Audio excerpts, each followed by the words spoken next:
Hi everyone, it's Theresa with this week's angel message. You've probably been feeling the call or the push to clear out your space. Often we call this spring cleaning. However, if you're in a part of the world that isn't approaching the spring, you will probably still be feeling the same call.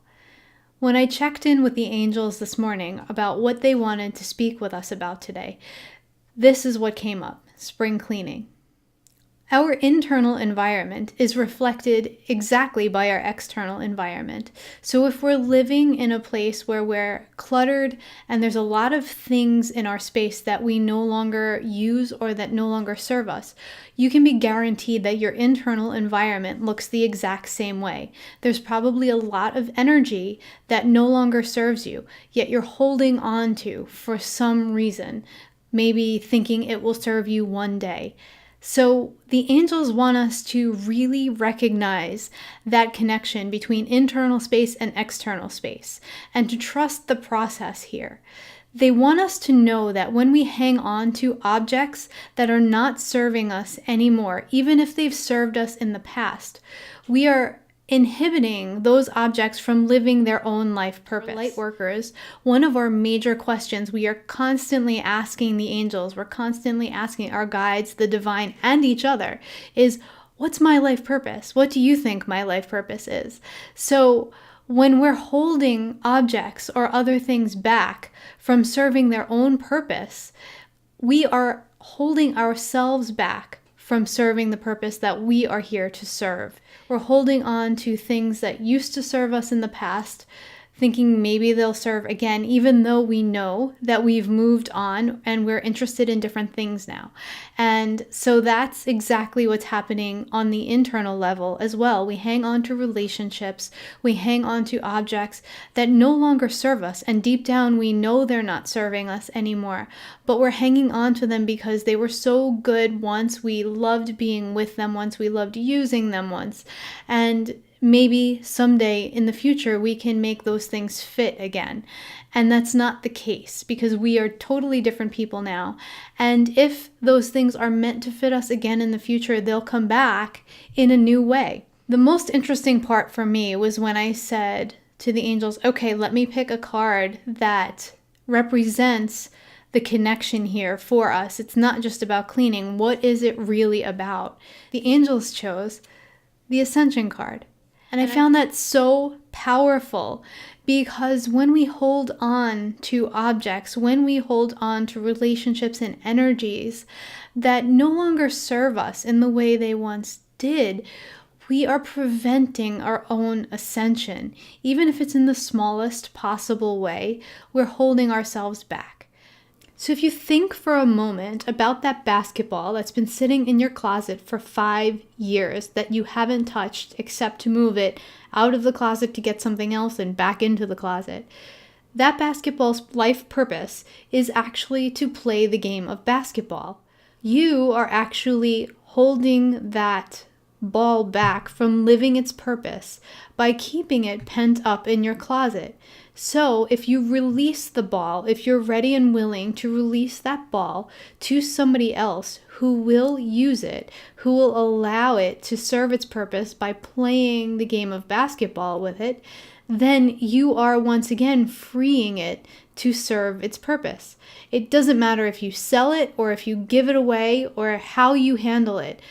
The point being that when we release the things that we've been holding back from serving their purpose in whatever way they've been designed to serve it, then we also give ourselves the freedom and the permission to release the internal things that have been holding us back from having the complete freedom to live and serve our own purpose. And that goes with anything and everything, including relationships. If we're holding on to people the way we experienced them 20 years ago and wanting that relationship to fit, even though it doesn't fit anymore, we're not allowing that person to grow and change, and we're not allowing ourselves to grow and change. Even if we've let go of that relationship 90%, we're still holding ourselves and them back 10%. So letting it go, letting the other party blossom the way they feel called to blossom, while we do the same, enables us to be sovereign beings, to have that freedom to move and change and grow.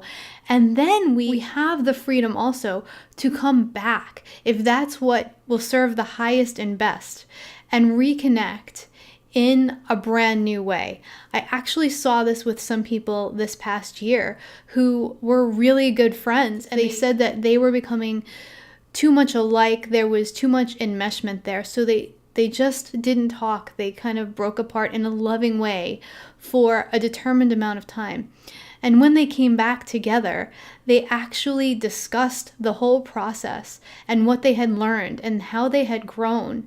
And they just loved so much the way the other person had grown that they mutually decided to enter into relationship in a romantic way instead of just being friends.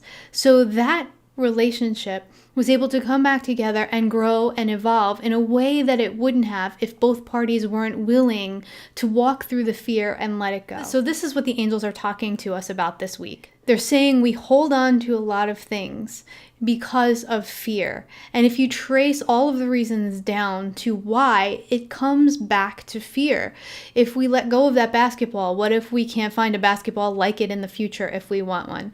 What if this friendship, there's never anything like this, so let's hang on to this friendship that hasn't been the same for 20 years. The angels want us to walk through this process of shedding in a way that we trust. We completely trust them.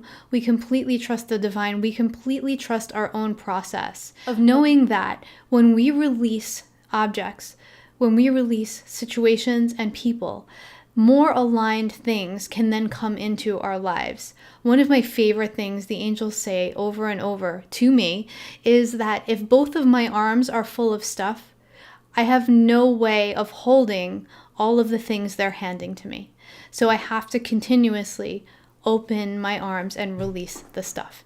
And that's what they really want us to get as a collective this week.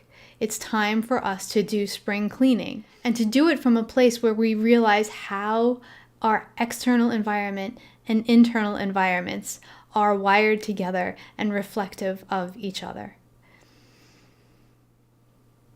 And with that, brave light warriors, the angels feel complete for this week. If you're feeling like you would like to be connected to a larger community of like-minded and like-hearted people, and you would like a little bit of help really centering into your heart and grounding here on this planet, please check out theresav.com. Right on the homepage, there's a place where you can sign up to get communications that will feel completely aligned with where you are. And you'll also receive a completely free, heart-opening and grounding meditation that will help you to center into your heart and connect with like-minded people the world over. I look forward to being here again with you next week. And if we don't speak before then, have a beautiful week, everyone. Bye.